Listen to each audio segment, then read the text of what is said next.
Hello, this is Richard Miles with Board Game Authority, and today I'm going to be talking about Village Attacks. Now, this is a game I received from Kickstarter. I've been waiting quite a while from it, but it came last week. I was super excited when I got it. The box is full of goodies. I immediately opened it up and started playing that night. Now, that's rare for me to receive a game and read through the rulebook and play it all in the same day that I get it. But I've been waiting on this for a long time. The miniatures looked great. I wanted to see how the gameplay was, and the rulebook, it wasn't too bad, right? Half of the rulebook is scenarios, so the rulebook, while it looked daunting at first, with half of it being scenarios, it really wasn't that bad to get through. So I played it the first night I got it, and then I played it the next 4 nights. So 5 nights in a row I've played this game. And I played it with my son, who enjoys these miniature games with me.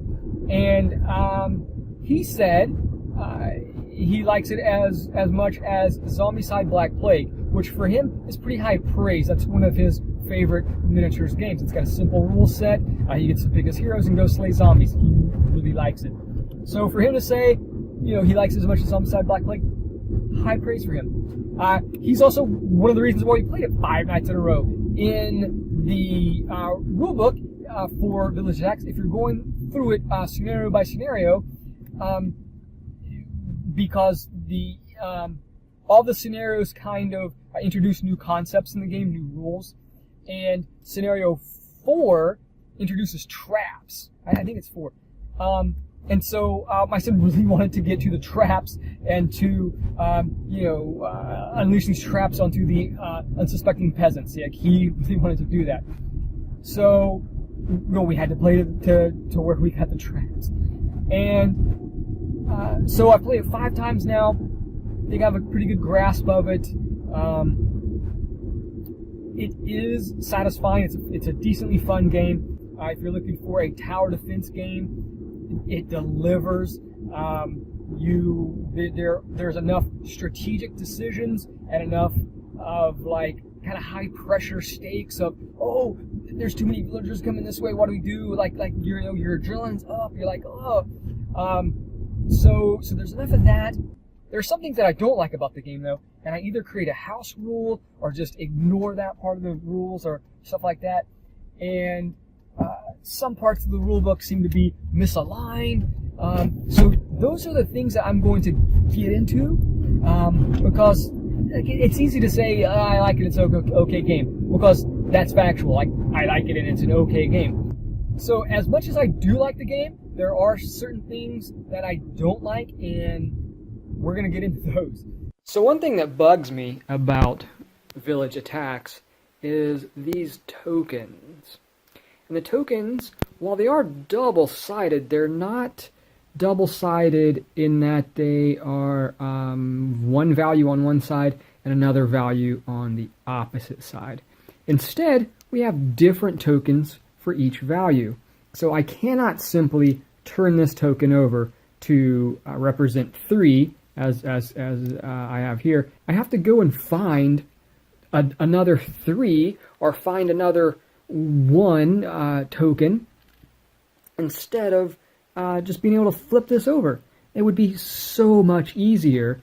And from a design and publishing perspective, I question why on the opposite side of this token there isn't a 3. Not only is it a lot easier, it's less things to manage. Now on this board out here, this game, I have to look and find, where are these tokens?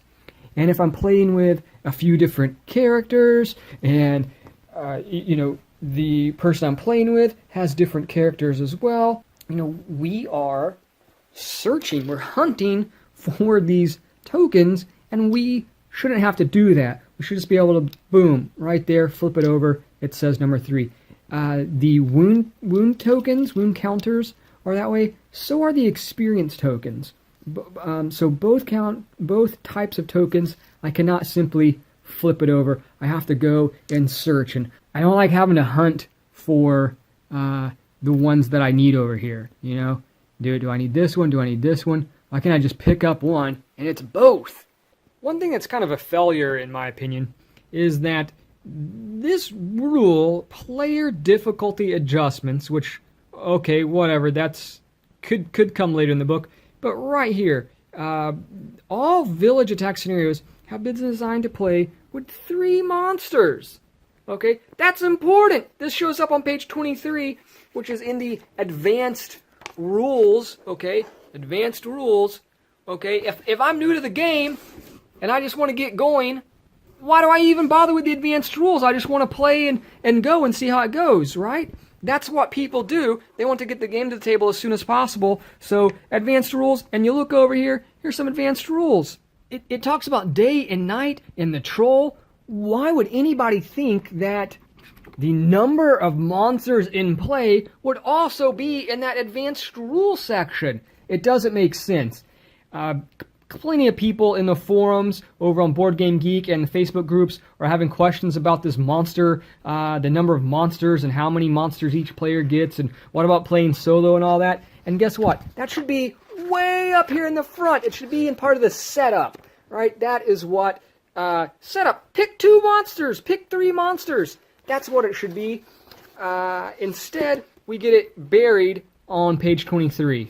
And it says, hey, if there are 2 monsters only, do this. If there's 4 monsters, do this. That's pretty important. The most important thing, everything is made for 3 monsters. This should be up front, not buried. That's not a... This is not a thing to bury. Play with 3 monsters. Another thing that the rulebook doesn't do a good job of is, yes, this game says it's for 1 to 5 players, I believe. It says 1 to 5 players. But it doesn't say anything about, hey, if you are playing solo, you need to control 3 monsters. If you're playing only 2 players, you probably should control 2 monsters each. It doesn't say anything about that. And in my opinion, it should, right? Let's talk about line of sight and the zones in village attacks. Now, the rules in the book are very simple. This is all the rules right here, this one little space.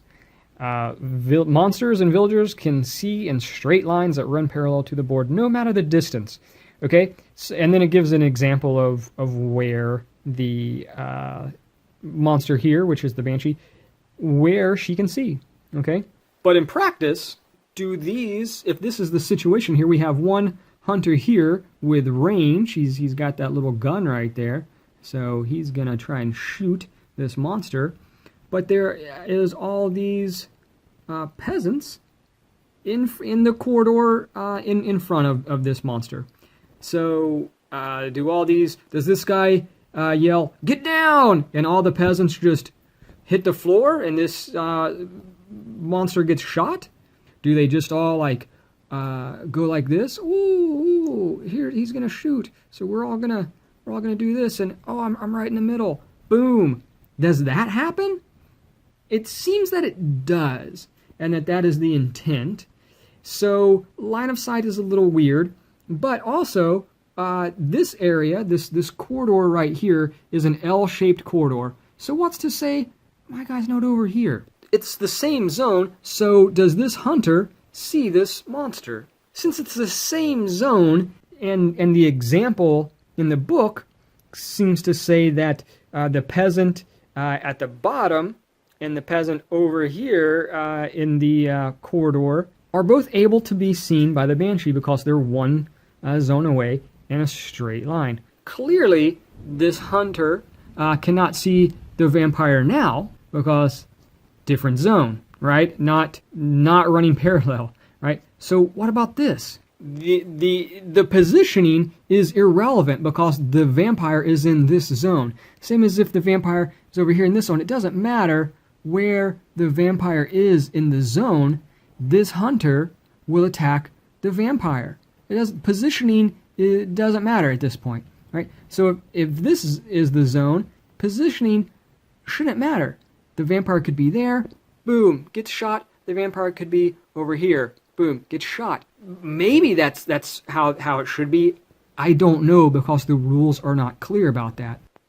So one more thing I want to say about village attacks is the storage solution. And it sucks. Like, that's just the bottom line, it sucks. I have 12 boxes, literally. There's like 12 freaking boxes of junk. And it's not junk, it's great minis, right? But it's 12 boxes that I'm either going to condense or somehow, I don't know what I'm going to do, but I can't have just 12 boxes. Like, well, I gave you want to play Village Attack. Okay, let's go sort through my 12 boxes to find the things that we need to play. That sucks. Let me just pack up all this to take the game night. That sucks. This is a horrible thing to do to your supporters, is to make them, this is horrible. Okay, it looks awesome. Whoa, look at all that stuff. It looks great. What they should have done, bottom line, is had a stretch goal, extra empty storage box, right? That we can take all this and put it into. It's not cool to say, here's 12 individual boxes in addition to the main box. Many games on Kickstarter now that have this type of, all these contents and extras and add-ons, many games now have here's an extra box. And some of them even have it as an add-on, right? So if this company didn't want to do that or front the bill for that, have it as an add-on, all right? Make me pay for it. I would do it gladly. I would gladly pay for a box, because now I got to make my own box. I gotta get a box. I gotta put some foam in it, because I gotta put these miniatures that don't fit in this box. There's nowhere for Mr. Werewolf here to go. He's from an expansion over here, but I gotta put all of their cards, all of the minis. I have to find a place to put them that's not in 12 individual boxes. Right, so one last thing I will say as a negative about the game is a lot of the rules come down to a coin toss. I absolutely hate the coin toss. I do. This is a nice coin to toss. Like, this is a very nice coin, right? It's metal, looks nice. Okay. If there's 2 spots miniatures can go, the peasants, are they going to go around this way? Or are they going to come around this way? Coin toss. If there are 2 monsters on the board and this hunter can target both of them, which monster does this guy shoot? Coin toss. A lot of the mechanics kind of boil down to a coin toss. And I don't like that. It slows down the game, that I have to call heads or tails, pick one. Heads, this guy's tails. Okay, let's flip a coin. Okay, this guy gets shot. These guys over here, they're going to move. Flip a coin. Where are they going? I don't like it. Nice coin. Don't like the mechanic behind it. I might be more okay with the coin toss if it were an equal 50-50 split between my choices, but it's not, and it rarely is. This is scenario 3 set up on the table right now, and the rule states that when you get this symbol on a dice, a villager, the furthest villager from the castle heart, moves one zone closer to the castle heart. So in this scenario, there are 3 spawn points for the villagers, and that means probably you're going to have to choose from 3 available options, because they're all equal distance from the center of the board. These villagers, 1, 2, 3, those 1, 2, 3, those down there, 1, 2, 3, they're all 3 spaces from the center, the castle heart, and they are all eligible to be moved forward. So I gotta flip a coin. The coin only has 2 sides, not 3, so how do I pick? Well, the rulebook says, hey players, just narrow it down to 2 choices, and then flip a coin. What? How is that a thing to narrow it down? Okay, not this one, those 2 up there, heads or tails. But here's the thing, even if you do that, let's say, okay, we're not picking this one, we're picking those 2, heads or tails, flip this coin, bloop. Okay, now it's that one. Okay, that one, the villagers have 2 different ways they can come. I'm going to go down here, or I'm going to go down here. So now I got to flip a coin again, right? That's 2 coin flips for 1 choice, right? Which villager? I don't like that. It takes time away from the game, but also it's not a real coin toss, because I, as a player, or players plural, have to agree, okay, we shouldn't pick this one for the coin toss. We have to pick those two. Okay, or we're going to pick this one and this one because we don't want to do a second coin toss for those guys over there. But how is that a legitimate, chance that those villagers would not move, but these two, there's a chance that they would move? I don't like that. The game is definitely liked. Please don't take everything that I said part of this and think, oh, well, that means the game isn't good. That's not the case. I enjoy the game. I enjoy the miniatures. I enjoy the tower defense feel of the game. I enjoy how it increases in difficulty. I enjoy that there are super strategic decisions to be made. I enjoy a lot about the game. Just a few things that I didn't like that I wanted to point out. And so that's it. That's Village Attacks. I'm Richard Miles, Board Game Authority. You can check out more reviews on the Board Game Authority website. Check us out. Like us, subscribe, all that kind of good stuff. Thank you. Until next time, game on.